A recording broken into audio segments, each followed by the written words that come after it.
할렐루야. 아멘. 오늘 성탄주일 예배에 오신 한 분 한 분을 주님의 이름으로 환영합니다. 이 시간에 옆 사람하고 이렇게 인사하기 원합니다. 메리 크리스마스. 메리 크리스마스.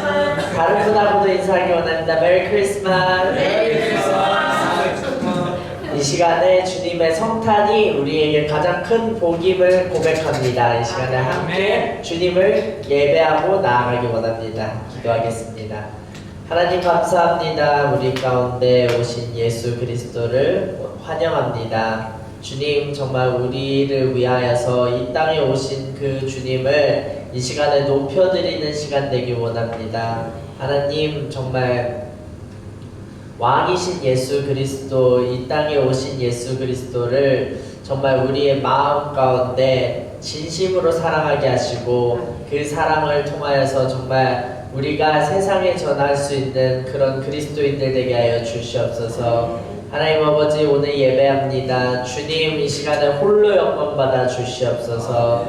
하나님, 이 시간에 함께 하심을 감사드리며 살아계신 예수 그리스도의 이름으로 기도드리겠습니다. 이 시간에 손뼉치며 하나님을 찬양하며 나아가겠습니다.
계시며 우리 생명되시며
거룩하신 하나님 주께 감사드리세 나에게 이 땅에 오신 독생자 예수 나의 마음과 뜻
고백 함께 나누길 원합니다. 또한 이 시간에 기도할 때 그 예수님께 더욱더 감사하다는 감사의 고백을 함께 올려드리기 원합니다. 이 시간에 함께 기도하시며 나아가시겠습니다.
주 앞에 나아갑니다.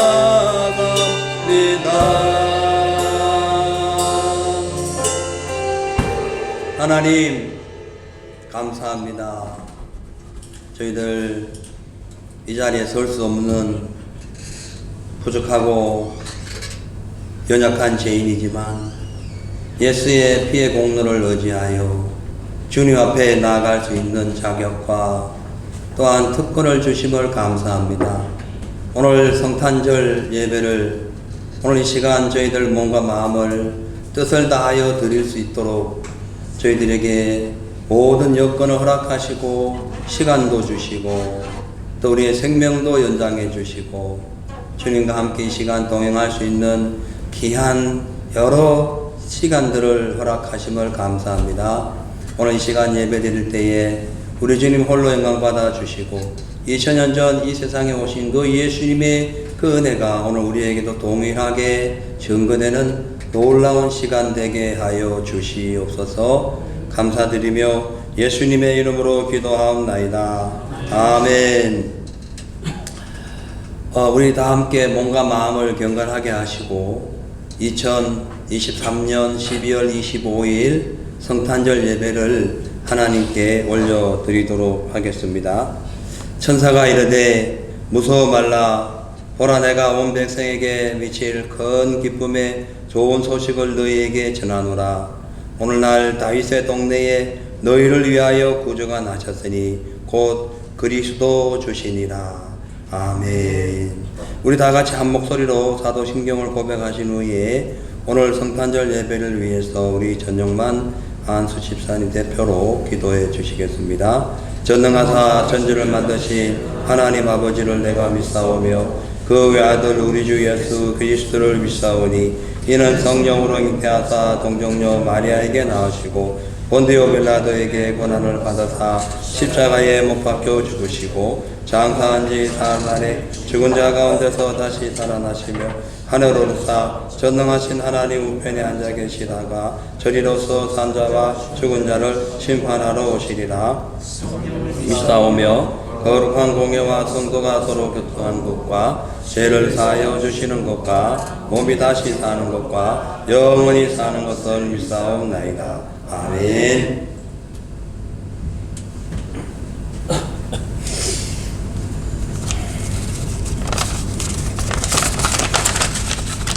기도드리겠습니다.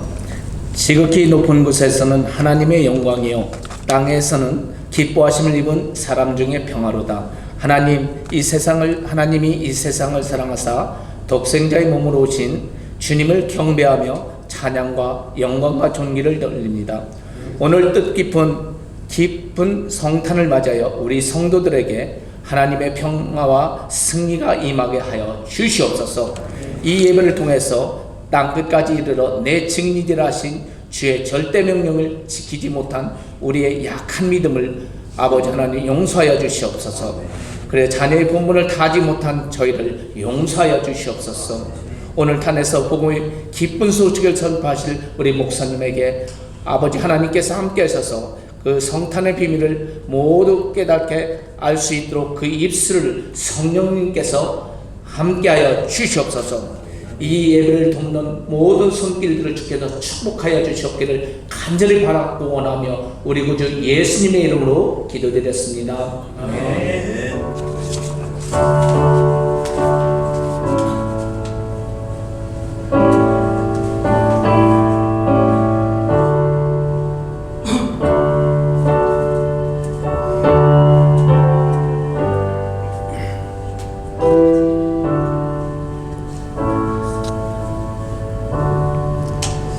할렐루야. 아멘. 감사합니다. 오늘 하나님 은혜 받으실 하나님 말씀은 마태복음 2장 1절로 12절입니다. 제가 읽어드리겠습니다. 마태복음 2장 1절로 12절. 헤롯 왕 때에 예수께서 유대 베들레헴에서 나심에 동방으로부터 박사들이 예루살렘에 이르러 말하되 유대인의 왕으로 나시니가 어디 계시뇨? 우리가 동방에서 그의 별을 보고 그에게 경배하러 왔노라 하니 헤롯 왕과 온 예루살렘이 듣고 소동한지라. 왕이 모든 대제사장과 백성들의 서기관들을 모아 그리스도가 어디서 나겠느냐 물으니 가로되 유대 베들레헴이오니 이는 선지자로 이렇게 기록된 바 또 유대 땅 베들레헴아 너는 유대 고을 중에 가장 작지 아니하도다. 내게서 한 다스리는 자가 나와서 내 백성 이스라엘의 목자가 되리라 하였음이니이다. 이에 헤롯이 가만히 박사들을 불러 별이 나타난 때를 자세히 묻고 베들레헴으로 보내며 이르되 가서 아기에 대하여 자세히 알아보고 찾거든 내게 고하여 나도 가서 그에게 경배하게 하라. 박사들이 왕의 말을 듣고 갈새 동방에서 보던 그 별이 문득 앞서 인도하여 가다가 아기 있는 곳에 위에 머물러 섰는지라. 저희가 별을 보고 가장 크게 기뻐하더라. 집에 들어가 아기와 그 모친 마리아에 함께 있는 것을 보고 엎드려 아기께 경배하고 보배합을 열어 황금과 유향과 모략을 예물로 드리니라. 꿈에 헤롯에게로 돌아가지 말라 지시하심을 받아 다른 길로 고국에 돌아가니라. 아멘. 특송 있으신 후에 오늘 본문 말씀에 의지해서 예수 탄생을 목격한 동방 박사들이란 제목으로 은혜를 나누겠습니다.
할렐루야.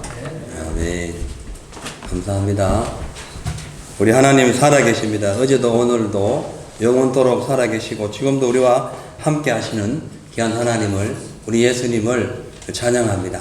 아멘. 아멘. 어제부터 오늘까지 이제 성탄절이 계속 성탄절과 관련되어 있는 그런 상황이라서 이제 어제에 이어서 오늘도 예수님의 탄생에 관한 그런 말씀을 준비를 했습니다. 그래서 오늘은 예수 탄생을 목격한 동방박사들, 그런 제목으로 오늘을 나누도록 하겠습니다. 2013년 2월 15일 9시 15분에 러시아의 첼라빈스크주라는 곳에 그 부근에 거대한 운석이 떨어져 가지고 약 1200여 명이 부상을 당하고 그 당시 한국 돈으로 약 350억 원의 피해를 받았다고 합니다. 여러분 아마 TV로 보셨죠? 러시아에 운석이 싹 떨어지는 상황, 보셨죠? 아마. 근데 그 당시 운석이 떨어지자 미국 항공우주국 나사에서 그 운석에 대하여 세밀하게 연구한 결과 그 운석의 크기가 직경 17m, 무게가 1만 톤이 넘었고 그 운석이 대기권을 돌입하는 순간에 그 초속 32.5km로 엄청 빠른 속도로 진입하면서 그 열에 의해 약 30초 동안 태양보다 밝은 그런 불빛을 냈다라고 연구를 보고했다고 합니다. 제가 왜 이 말씀을 드리냐면은 우리가 세상을 살다가 뭔가 특이한 일이 발생하거나 특별한 어떠한 것을 목격하게 되면 그것이 어디에서 시작되었고 어떻게 되어가고 있고 그것이 무엇인지 궁금해서 그것을 목격한 사람들의 또 여러 어떤 그런 경험담을 들어보면서 세밀하게 연구하거나 그것을 찾게 된다는 거죠. 마찬가지로 예수님께서 2000년 전 성모 마리아를 통해서 세상에 태어났을 때에 수많은 사람들이 수많은 연구와 검증을 거쳐서 예수께서 인류를 구원하시기 위해서 구약에 예언된 메시아로 이 땅에 태어났다라는 것을 확실하게 확고하게 확정한 후에 날짜는 정확하게 모르지만 예수의 탄생일을 12월 25일로 정하고 해마다 성탄절이 되면은 사람들마다 기분이 들뜨고 좋은 일을 기대하며 즐거운 날들을 살아가는 걸 보게 됩니다. 자, 근데 이 문제는 이 성탄절이 될 때마다 이 상업적 이벤트를 위해서 이 산타크로스와 또 성탄 트리를 앞세워서 성탄의 주인공, 진짜 주인공인 예수님의 이미지를 흐트리는 것을 보면 안타까운 마음이 들 때가 있죠. 여러분 산타크로스, 산타의 유래를 아십니까? 산타 유래는 지금부터 약 1700여 년 전 네덜란드에 살던 어떤 한 성직자가 있었는데 그 이름이 니콜라스입니다. 이 니콜라스라는 사람이 성탄절만 되면 남몰래 가난한 사람들, 특히 아이들에게 선물을 나눠주곤 했어요. 그러다 이제 이분이 나이 들어서 이제 돌아가신 후에 이제 가톨릭에서 그를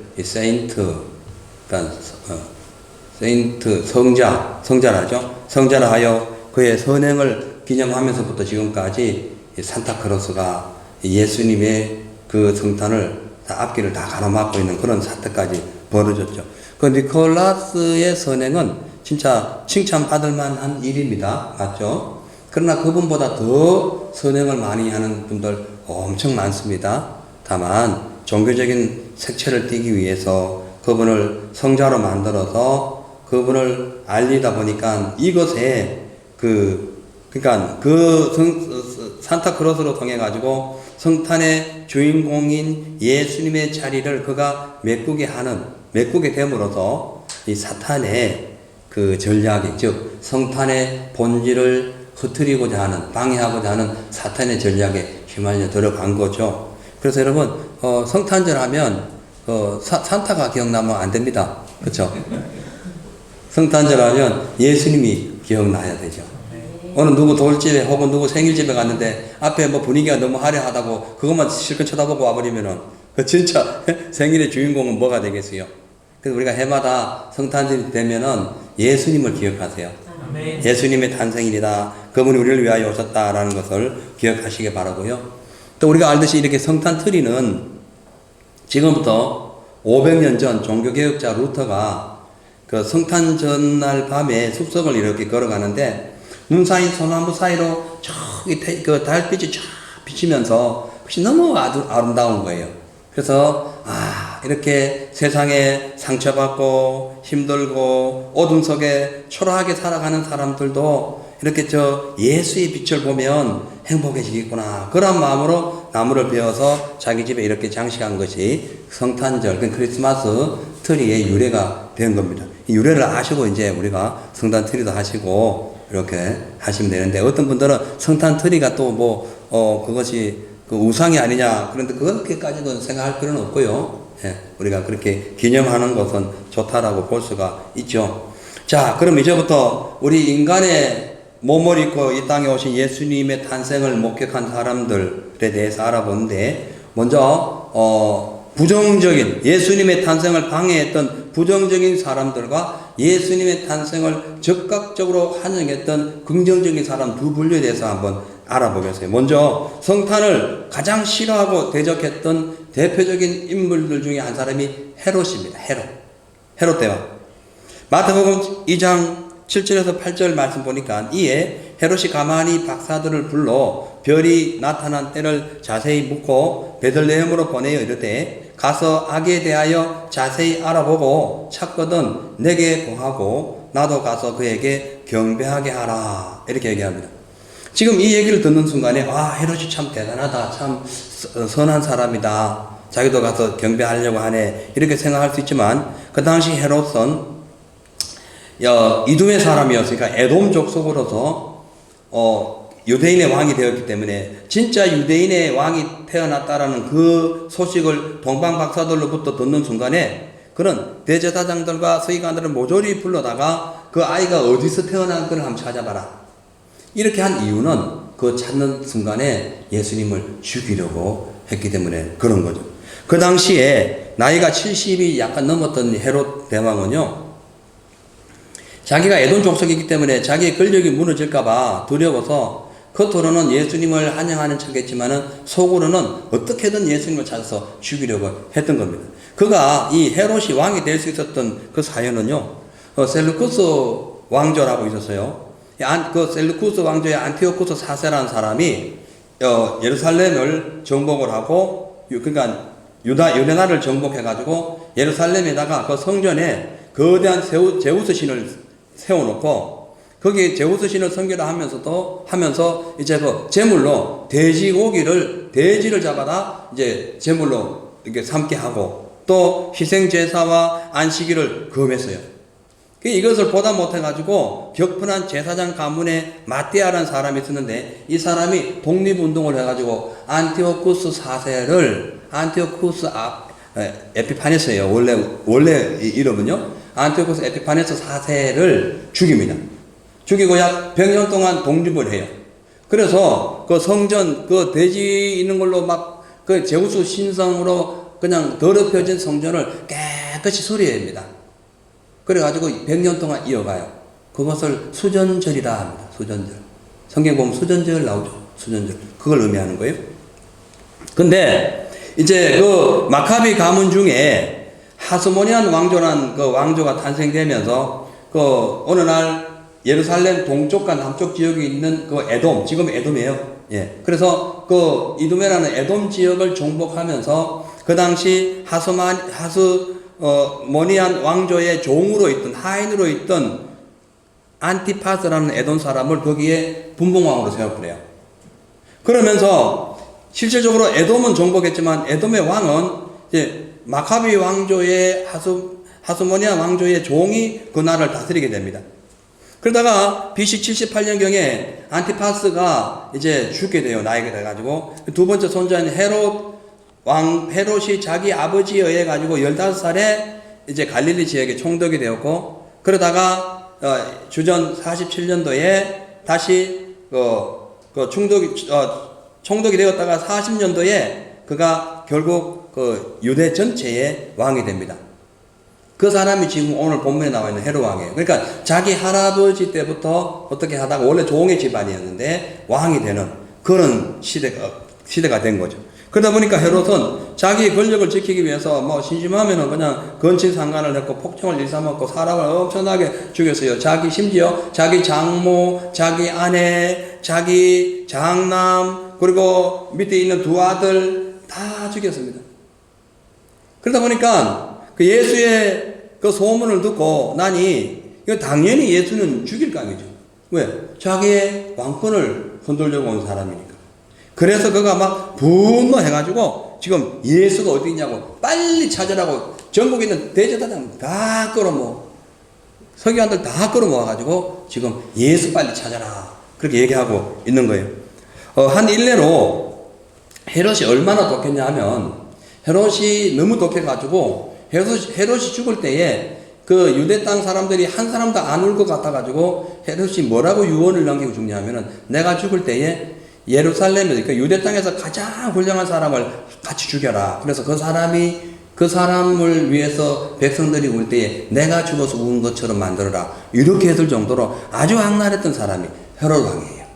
자, 그러니까 이 헤롯이 누구냐? 바로 그는 세상 권세와 육신의 정욕 때문에 주님의 탄생을 방해하고 시기하다가 그가 성전을 짓고도, 헤롯이 성전도 지었어요. 성전을 짓고도 영생의 하나님을 만나지 못하는 그런 불행한 사람이 된 거죠. 자, 그렇다면 우리는 어떻습니까? 우리는 세상적인 출세 때문에 혹은 우상에게 절을 하거나 육신의 쾌락 때문에 하나님의 은혜를 멀리하지는 않느냐? 우리 스스로 한번 살펴봐야겠죠? 그런다면은 예수님이 우리 곁에 와 계셔도 우리는 결코 주님을 만날 수가 없는 거죠.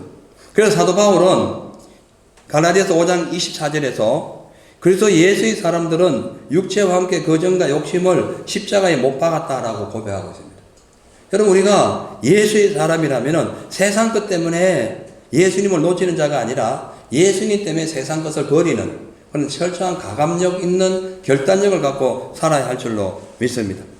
두 번째로 예수 탄생을 목격한 사람들 중에 제사장들과 서기관들은 성경을 직접 카피하거나 또 해당해서 사람들을 가르쳤음에도 불구하고 예수님을 만나지 못하는 그런 억울한 일을 당하게 됩니다. 이 지금 제사장들과 서기관들은요, 베들레헴에서 예수님이 나실 것을 알아요. 분명히 알아요.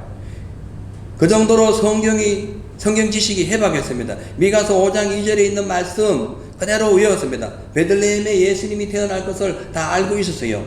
이 정도로 그들이 지식과 등망이 높았음에도 불구하고 그들 역시 출세의 눈이 어두워서 이 헤롯 왕에게 아부하기 위해서 예수님이 태어난 걸, 베들레헴에 태어난 걸 알고도 그리 가지 아니하고 헤롯에게 붙어가지고 그냥 아부하다가 결국 그들도 예수 탄생을 목격하지 못하고 그냥 죽게 되는 이런 안타까운 일을 경험하게 되는 거죠.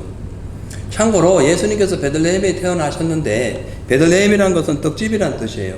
그래서 예수님께서 이 베들레헴에 태어나신 이유는 영생의 양식을 모두 마귀에게 빼앗겨서 사망의 길을 걸어가고 있는 인류에게 영의 양식을 제공해 주시고 우리 죽어가는 영혼들을 구원하시기 위하여 이 땅에 오셨다라고 볼 수가 있는 거죠. 아무튼 오늘날 우리가 이 서기관들처럼 세상의 치와 혹은 물질의 욕심과 출세를 하나님보다 더 좋아하다가 생명의 주님을 발견하지 못하지는 않는가, 우리 자신을 한번 살펴봐야 됩니다. 자, 그래서 우리는 이렇게 이 서기관들이나 바리새인들, 헤롯 왕처럼 되지 않으려면은 예수님을 영접할 수 있는 마음이 있어야 돼요.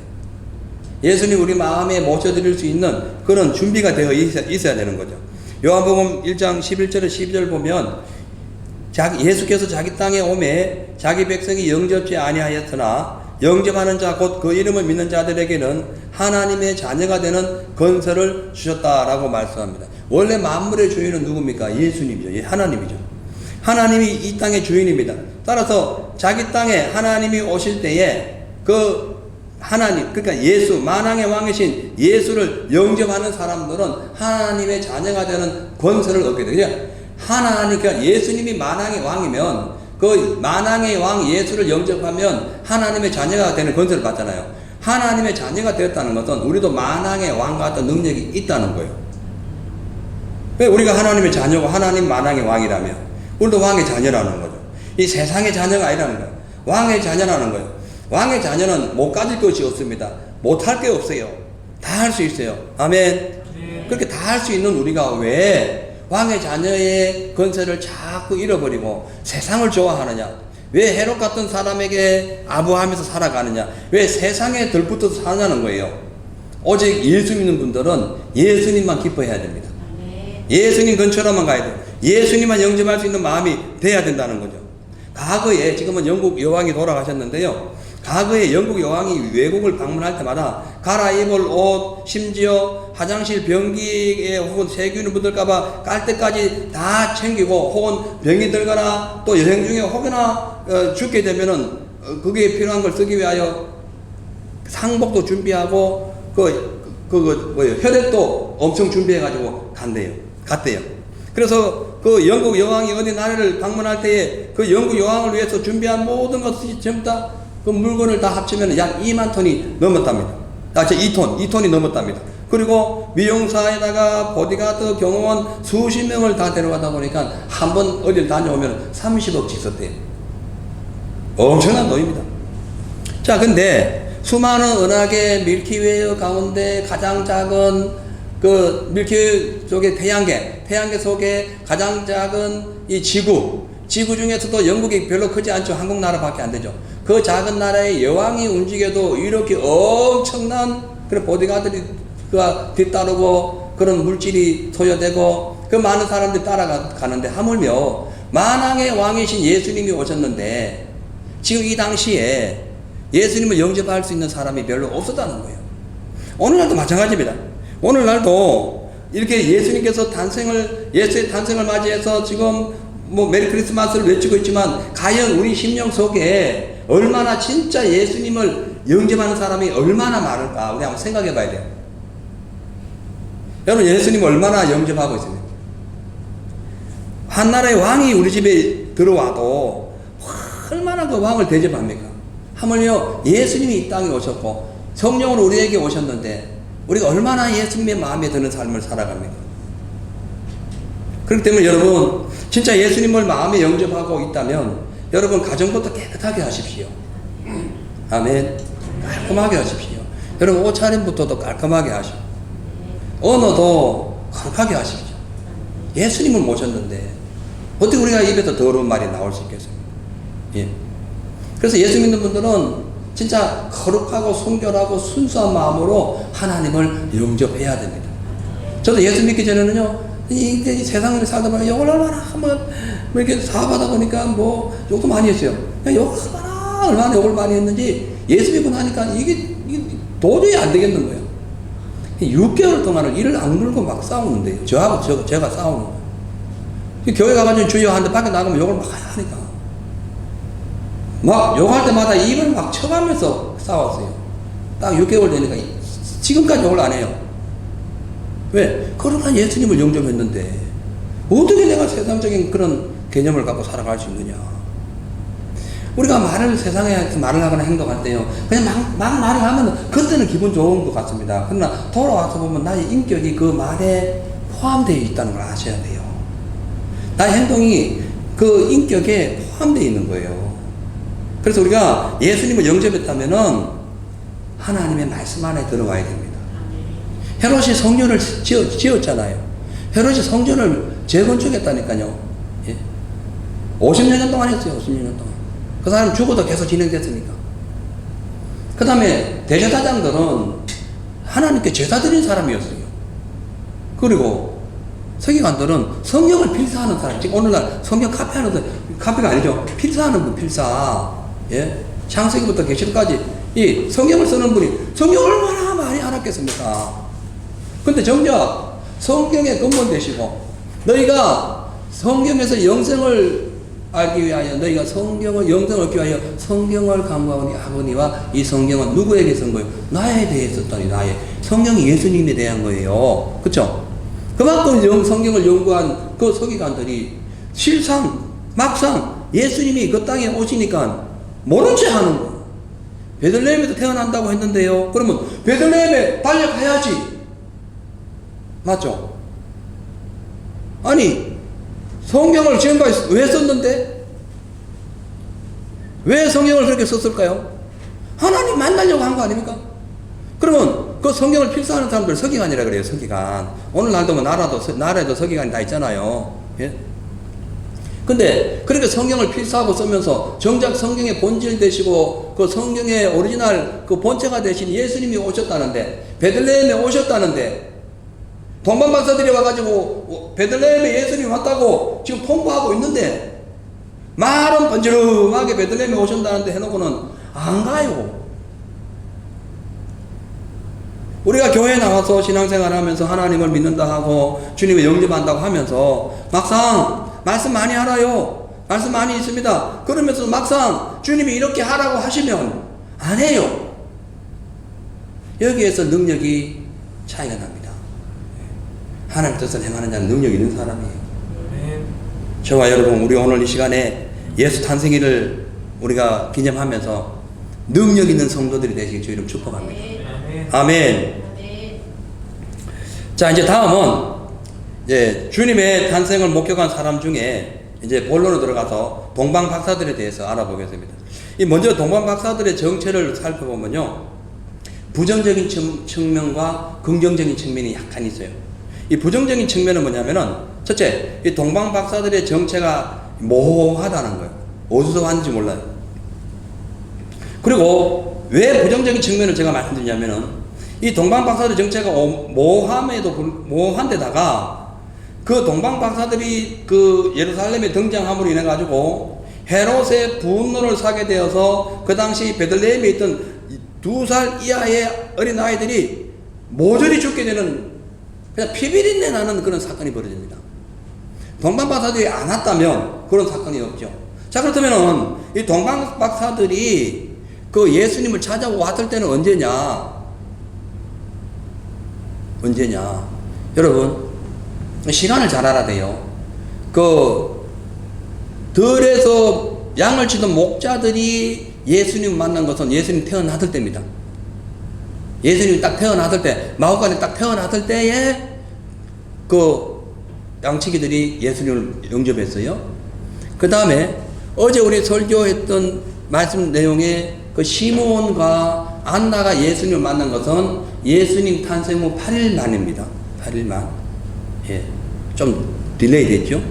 그 다음에 이 지금 동방 박사들이 예수님을 찾아왔을 때는 어린 잡아서 2살 이하로 다 죽이려 했기 때문에 1년 혹은 2년째에 찾아왔습니다. 엄청 시간이 흐른 후에 찾아온 거예요. 그럼 왜 찾아왔느냐? 이 하필이면 이분들이 예수님 탄생하신 지 뭐 당장도 아니고 뭐 며칠도 아니고 1년이나 2년 후에 그 자리에 나타나는 바람에 헤롯을 자극해가지고 예루살렘에 있는 베들레헴에 있는 그 아이들을 무수하게 많이 죽였대. 그 역사의 어떤 그 기록에 의하면은 헤롯에 의해서 죽은 2살 아이들의 그 피가 그 당시에 베들레헴 도시에 막 쫙 늘려 있었답니다. 그렇잖아요. 얼마나 많이 죽였겠어요. 그 자기의 권력욕 때문에. 자, 그렇다면 이 동방 박사가 누구냐? 영어로 맥입니다. 맥이. 영어로 맥이. 맥이 막이라고 돼요. 근데 이 맥인데 이거는 그 점술가 혹은 천문학자 요 2가지 의미가 있어요. 그래서 부정적인 의미로 볼 때는 이 동방 박사들을 무당이나 점쟁이로 볼 수도 있어요. 그런 보는 사람도 있어요. 근데 긍정적인 입장에서 볼 때는 동방 박사들은 그 당시에 페르시아의 근방에 살던 별을 연구했던 왕족들이나 혹은 그 당시에 페르시아 지역에 흩어져 살던 유대인 성경학자들이었다라고 볼 수 있습니다. 여러분 어떻게 보세요? 부정적인 입장에서 볼 때는 그냥 매기가 되는 거예요. 그러니까 점술학자, 그냥 무당, 점쟁이 이렇게 볼 수 있어요. 아무튼 부정적인 입장에서 볼 때에 동방 박사들의 출현은 예수님이 태어났을 때에 이 땅에 태어나신 예수님을 죽이려고 마귀가 동방 박사들을 이용해 가지고 그곳에 갔다라고 볼 수가 있는 거죠. 자, 근데 우리가 그렇게까지는 깊이 연구할 필요는 없고요. 이제 부정적인 동방 박사들의 부정적인 그 이미지는 여기까지만 하고요. 이제 동방 박사들의 긍정적인 면을 한번 찾아보도록 하겠습니다. 오늘 제목이 동방 박사에 대해서 말씀하기 때문에 그래요. 소리는 좀 길었는데요. 자, 동방 박사들의 장점을 보면은 두 가지가 있는데, 첫째는 동방 박사들이 만왕의 왕 예수를 만나려는 기대를 갖고 별을 따라서 큰 길을 쉬지 않고 달려왔던 사람입니다. 마태복음 2장 9절에서 10절 보니까 박사들이 왕의 말을 듣고 갈새 동방에서 보던 그 별이 문득 앞서 인도하여 가다가 악이 있는 곳 위에 머물러 섰는지라 저희가 별을 보고 가장 크게 기뻐하더라. 그 당시 동방 박사들은 만왕의 왕을 만나려는 기대를 갖고 진짜 먼 길을 딱 그냥 별 하나 보고 온 거예요. 별 하나 보고. 오늘날로 생각해 볼 때 그냥 어느 날 갑자기 뭐 동방 박사들이 어느 집에 남편일 수도 있고 어느 교수일 수도 있고 잘 모르잖아요. 아무튼 갑자기 뭐 별을 보고는 뭐 왕이 태어났다 하면서 보따리 다 싸들고 별 따라서 그냥 간다 하면 그 사람을 정상적으로 보겠습니까? 약간 이상하다 보지 않겠습니까? 그렇잖아요. 갑자기 별이 뭔데 무슨 만왕이 왔다고 무슨 메시아가 왔다고 그 별을 따라가 가정을 다 팽개치고 좀 이상한 거죠. 근데 그들은 사람의 시선에 아랑곳하지 않고 오직 저 별을 따라가면은 만왕의 왕, 그러니까 메시아의 탄생을 볼 수 있다. 그리고 그 메시아를 보고 우리가 충분히 경배할 수 있다. 그런 마음 하나 가지고 그 먼 길, 험난한 길을 계속 걸어갔던 겁니다. 그래 걸어간 결과 마침내 그 별이 머무는 장소에 도착하게 된 거예요. 대단하지 않습니까? 동방 박사들의 이런 모습은요, 여러 가지를 추론해 볼 수 있는데, 여러분 아브라함 아시죠? 아브라함. 갈대아 우르 땅에 살던 아브라함이 오늘 하나님의 음성을 듣고 너는 이곳을 떠나가서 내가 내게 지시할 땅으로 가라. 그 땅이 가나안 땅이었어요. 그래서 아브라함이 그 음성 딱 듣고는 그냥 간 거예요. 자기 아내 데리고 조카 데리고. 그럼 그 당시에 갈대아 우르 땅에 살았던 그 아브라함의 그 친척들이 아브라함을 뭘로 봤겠어요? 약간 정신 나간 사람으로 보지 않겠습니까? 뭐 음성이 본인만 들은 음성이잖아요. 옆에 사람 들어보지도 않았고.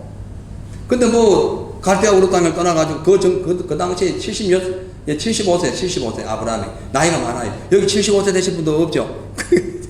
그러니까 나이가 많은 거. 근데 그걸 제쳐놓고는 그냥 미지의 세계로 간다. 말이 됩니까? 75세쯤 되면 이제는 좀 정리할 때가 뭐가 이제 뭐냐면은 좀 편하게 살 때. 요즘은 100세까지 사시니까 편하게 살 때예요. 네. 근데 그걸 다 버리고 다시 미지를 개척하러 간다? 참 이상하지 않습니까? 근데 아브라함은 어떻게 했어요? 그냥 그 음성 하나 듣고 그 음성이 하나님의 음성이라는 걸 믿고 그 음성 따라가면 반드시 하나님이 계획하고 하나님 준비해 주신 그 땅으로 도착한다. 이걸 믿은 거죠. 그래서 간 거예요. 그러니까 아브라함이 주의 음성만 듣고 갈 바를 알지 못하고 갔더니 마침내 가나안 땅에 도착했듯이 동방 박사들도 하늘의 별을 보고, 하늘의 별이 막 어디 가는지 모르잖아요. 그 별을 따라서 막 별이 동쪽 갔다 왼쪽 갔다 막 우리 잘 모르, 저는 별에 대해서 잘 모르는데 아무튼 별이 가는 곳에서 가다 보면은 산을 넘고 들을 지나 강물 지나고 막 그냥 계곡을 지나고 얼마나 힘들겠어요. 근데 그걸 가야 돼. 그걸 보고 가야 돼. 얼마나 힘들겠어요. 그래도 갔더니 예수님을 마침내 목격하게 된 겁니다. 여러분, 하나님의 음성 듣고 혹은 성경을 보고 설교를 듣고 여러분 하나님을 만나봤습니까? 여러분 하나님 얼굴 봤어요? 근데 설교 말씀 듣고 성경 읽고 성령 주시는 감동 따라서 하나님 계신 걸 믿고 힘들고 어려워도 고난스러워도 아픔이 있어도 천국 가는 그날까지 꾸준하게 믿음 생활하는 것을 동방 박사 같은 믿음이라 하는 거예요. 아멘. 그렇잖아요. 동방 박사들의 입장에서 보세요. 우리도 마찬가지예요. 제가 예수 믿고요.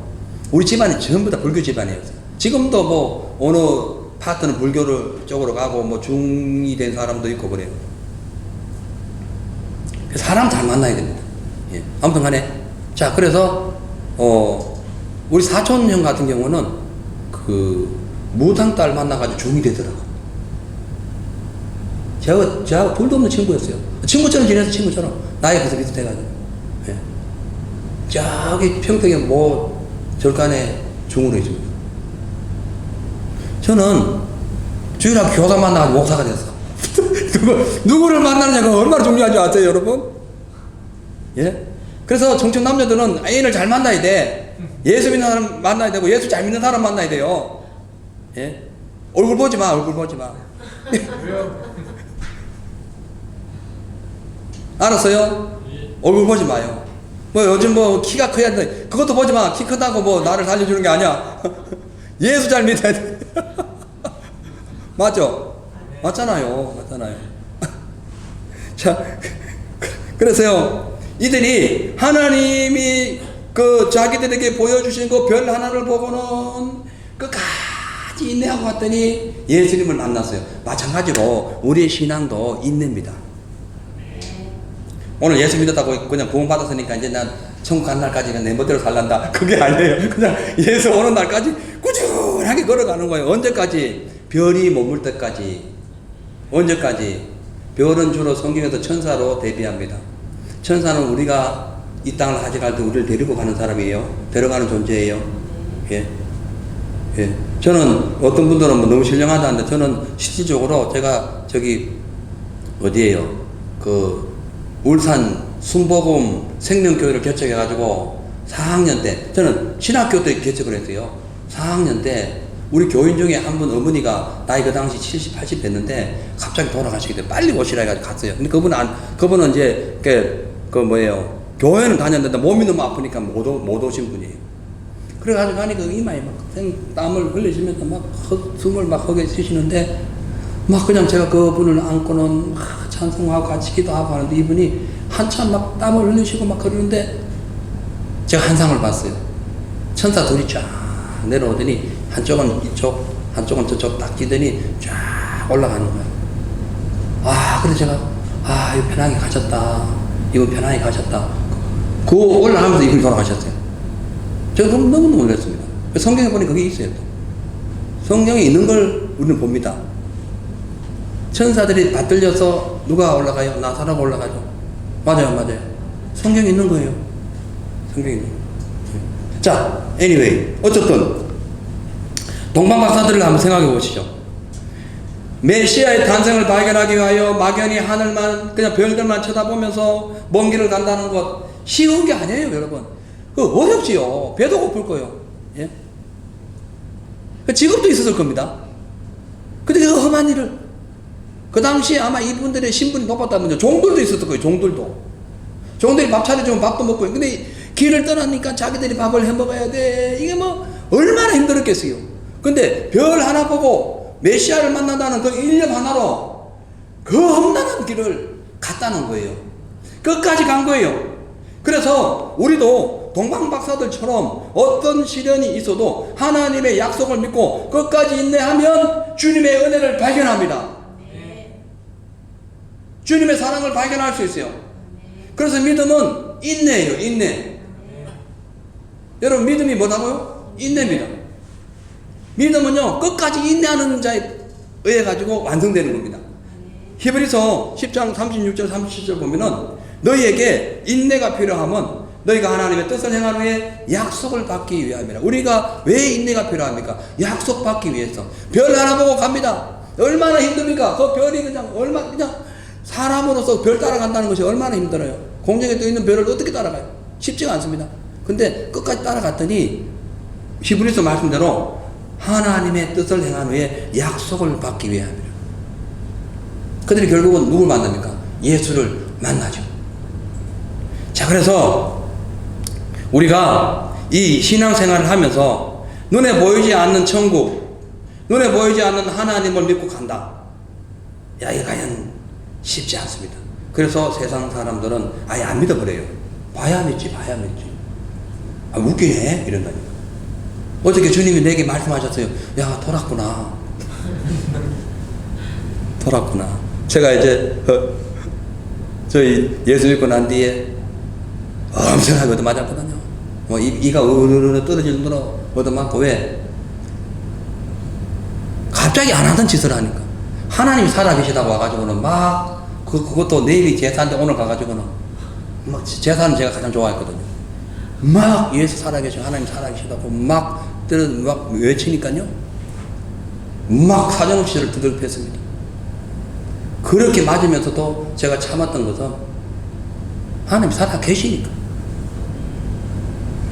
하나님 살아계시니까. 동방 박사들이 그 당시 왔을 때 가족들이 반대하지 않았겠어요? 여보 미쳤어. 지금 별 따라 어디 간다는 말이야. 지금 당신 지금 정신 나갔어? 별 소리 다 했을 거예요. 아니야, 그래도 저 별 따라가면 메시아 만날 수 있어. 뭔가 미리 왔을 거 아니에요. 예? 그걸 그래도 끝까지 인내하고 갔더니 세상에 그러니까 유대인에 살던 사람, 유대인들은 실상적으로 거의 몇 사람 외에는 예수 못 만났어요. 누가 만났어요? 못 만났어요. 석연 제사장은 예수 못 만났습니다. 시몬 안나 외에 유대인 중에서 양을 치는 목동 요 몇 명 외에는 예수 못 만났어요. 예수를 영접한 적이 없어요. 근데 동방에서 저 예루살렘 저 건너편 동쪽에서 예? 지금 아람 지역 있는 데서 온 사람이 예수를 만나요. 야, 여러분 간절하게 주님을 찾고 찾으면 만납니다. 예. 저도 원래 이방인이었잖아요. 저도 예수를 몰랐습니다. 예수 믿는 사람들 저는 바보 취급했어요. 오직 학교에 없어서 예수를 믿냐? 예? 어쩌다가 예수 믿었어? 막 이럴 정도예요. 지금은 어쩌다 아직 안 믿습니까? 나 이러고 있거든. 상황이 바뀐 거예요. 상황이 바뀐 거예요. 예. 저희 집이 시골이었거든요. 그래서 이제 우리 시골, 그러니까 저희 집 중간에 있었고, 한 2km 떨어진 데가 교회고, 한 3km 떨어진 데가 또 윗동네예요.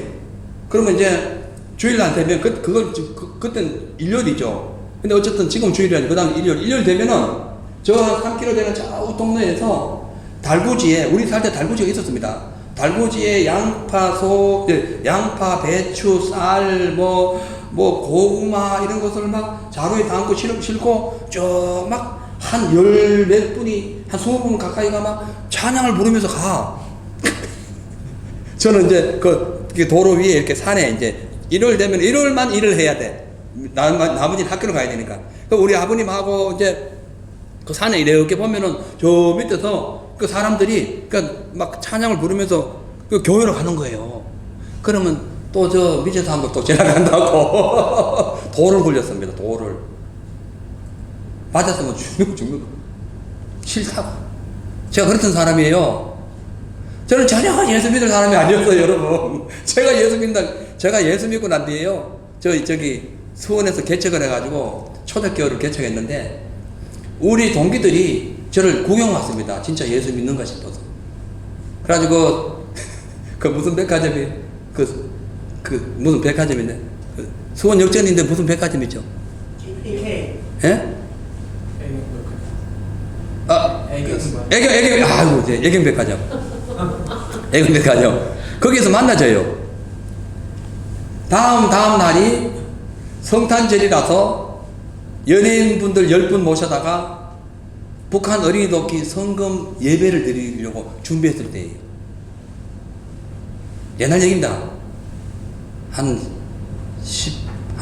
20년 가까이 돼요. 그래가지고 이제 그 어디서 만나져가지고 간 거야. 가니까 세상에 맞다. 목사 맞네. 오, 목사 맞다. 막 그러는 거예요. 그래 보니까 옛날 친구들이라. 장로님 안 계셨고, 안집사, 건사, 집사 이런 분들이 막 그거 와가지고는 왜? 제가 학교 다닐 때 예수 믿는 애들은 무조건 두들겼거든. 예수 믿는. 제가 그랬던 사람이에요. 예.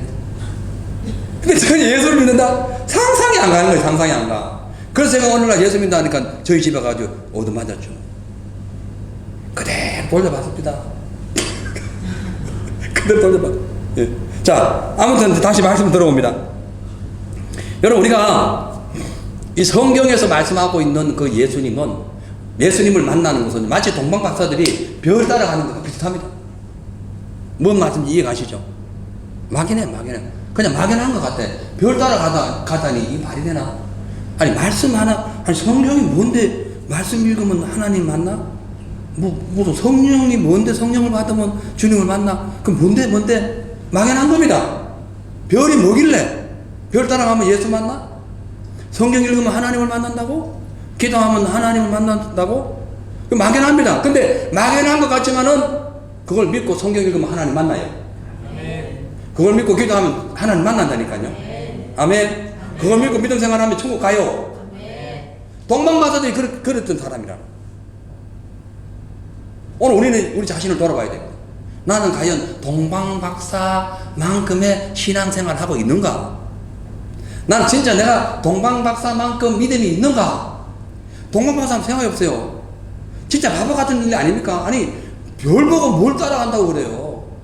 별이 어디까지 가는 줄 알고, 예? 어디까지 갈 거예요 별이? 막연한 겁니다. 막연한 거예요. 근데 그냥 따라가는 거예요. 따라갔더니 누굴 만나요? 별이 뭉쳐가지고 거기서 예수님을 만난 거예요. 우리가 말씀 따라, 하나님의 은혜 따라, 성령의 인도하심 따라 가다 보면 주의 은혜를 체험하는 것이고, 믿음 생활 계속 하다 보면 하나님 능력 받는 것이고, 믿음 생활 계속 하다 보면 상급도 받아요. 상급도. 예? 계속 가다 보면 천국 가는 거예요. 아멘. 그래서 오늘 우리에게 또 동방박사가 그 당시에 출연해서 이렇게 우리에게 오늘 이 성경에 기록해가지고 우리에게 주신 이유가 뭐냐면 바로 그겁니다. 그냥 믿어라.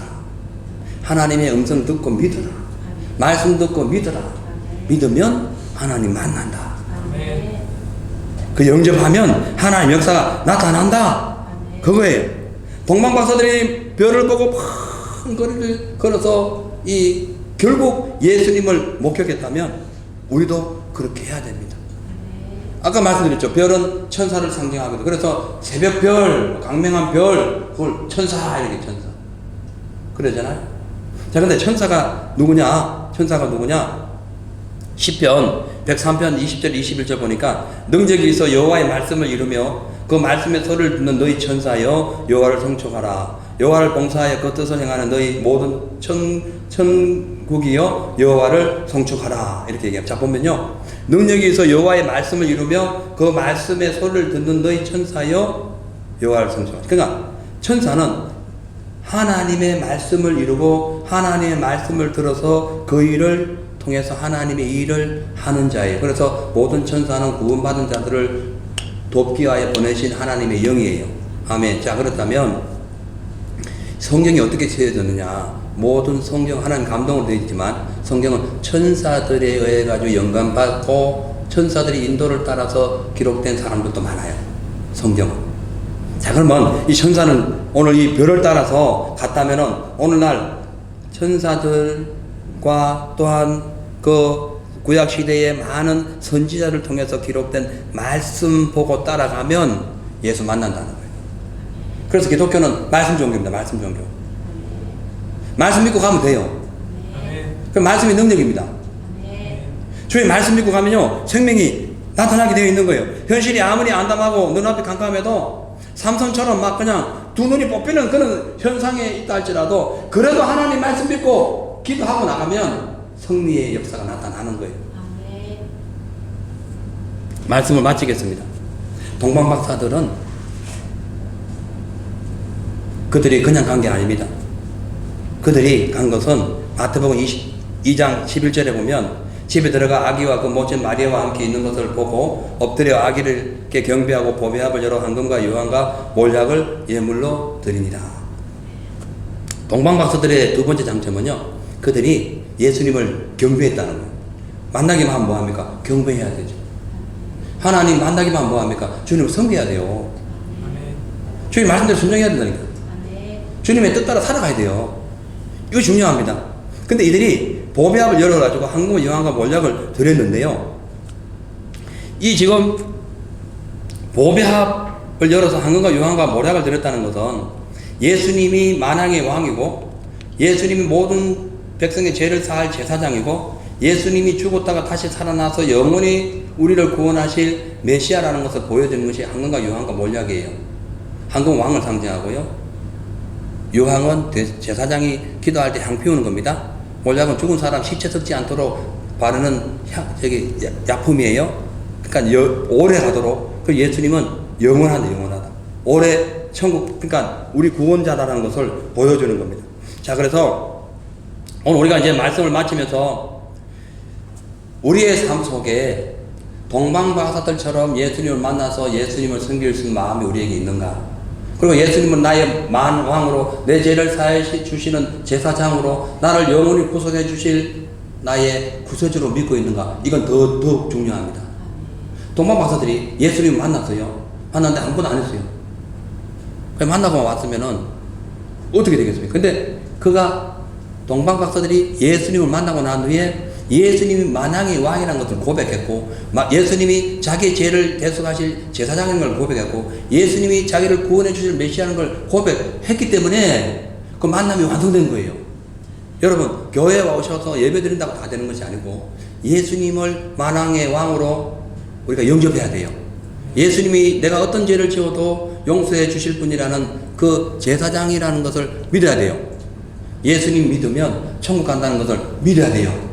그렇게 될 때에 동방박사들이 확실하게 그의 그 고난의 길을 종지부를 찍었듯이 우리도 이렇게 험난한 세상 예수 믿고 살아간 이 모든 것에 하나님의 역사가 함께 해 주실 줄로 믿습니다. 기도하겠어요. 하나님, 동방박사들이 모두 몇 명이 예수님께 찾아왔는지는 정확하게 알 수 없지만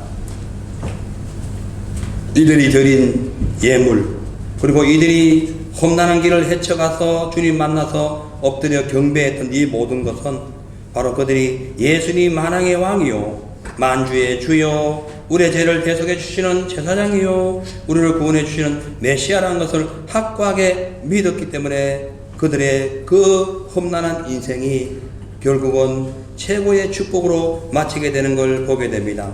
우리도 마찬가지로 오늘 이 시간부터 더욱더 예수님을 의지하고 예수 탄생을 우리가 생각하면서 주님의 뜻 가운데 살아가는 우리 모두가 되게 하여 주시고 세상 거대한 만문신이 아닌 오직 우리를 구원하신 예수님만 의지하고 믿는 거룩한 성도들 다 되어서 마이너스 인생이 아닌 플러스 인생이 다 되게 하여 주시옵소서. 감사드리며 예수님의 이름으로 기도하옵나이다.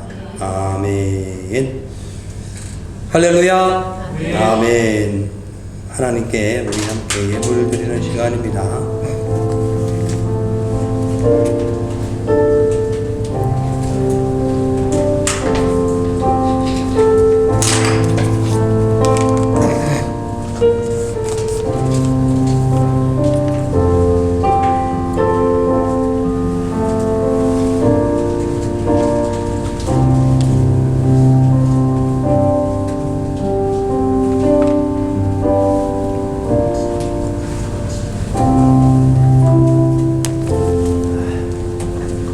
기도하겠습니다.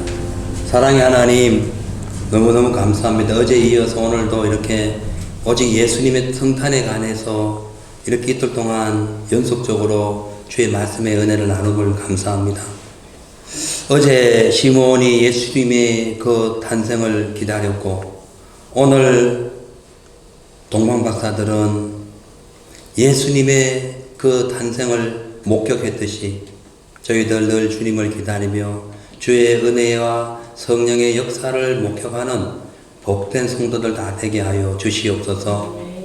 감사하여 오늘 특별히 성탄 예물을 주님 앞에 올립니다. 이 예물을 통하여 지금도 하나님의 위로를 받지 못하고 또 주님의 그 탄생을 목격하지 못한 세상 많은 영혼들을 구원하는 그런데 필요한 물질이 될 수 있도록 도와주시고 또 아버지여 저희들 드려진 귀한 손길 위에 아버지 하나님 항상 건강하게 하시고 물질에 또한 필요한 것이 항상 채워지게 하여 주시고 기도하는 것마다 주님과 함께 놀란 열매가 맺어지는 큰 복이 임하게 하여 주시옵소서. 감사합니다. 오늘도 예배를 위하여 애쓰고 수고한 모든 성도들 또 우리 함께한 모든 분들에게 큰 은혜와 사랑을 베풀어 주시옵소서. 예수님의 이름으로 축복하며 기도합니다. 아멘. 할렐루야. 아멘. 예, 광고 말씀은 특별한 거 없습니다. 어제에 이어서 비슷한 내용이고요. 우리도 다 함께 이 성탄을 맞이해서 우리 주님 이 땅에 오신 것에 감사하시고, 오늘 말씀대로 주님의 성탄이 남의 성탄이 아니라 내 성탄이 될 수 있도록 항상 우리 마음을 준비하시기를 바랍니다. 자, 우리 모두 자리에 일어나셔서 기쁘다 구주 오셨네 부르시고 우리 함께 합심해서 기도하신 후에 예배를 마치도록 하겠습니다.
헤롯왕 같은 고요한과 바리새인 같은 제사장 같은 영광이 오는 사람이 되지 않게 하여 주시고, 예수님 주님을 목격하는 공방박사들 같은 삶이 되게 하여 주시고, 험한 길을 찾아 나섰듯이 우리가 하나님의 비록 이 세상이 험난하고 또 여러 가지 어려운 상황 속에 있지만 예수 말씀 붙들고 온전히 전진하는 저희들 다 되고, 하나님 말씀을 따라가는 저희들 되게 하여 주시옵소서.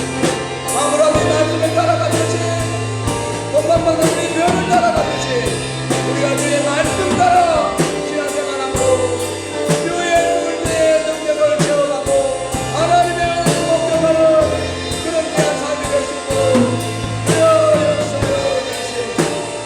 오 성령님 감사합니다. 우리를 긍휼히 여겨주시고 우리의 악하냐 부족함을 넓혀버리시고 어떤 상황 속에서도 공방박사들처럼 감동과 강건과 같듯이 주여 말씀 따라 온전히 순종하는 저희들 다 될 수 있도록 주여 역사하여 주시고 주여 감사합니다. 예수님의 이름으로 기도합니다. 아멘.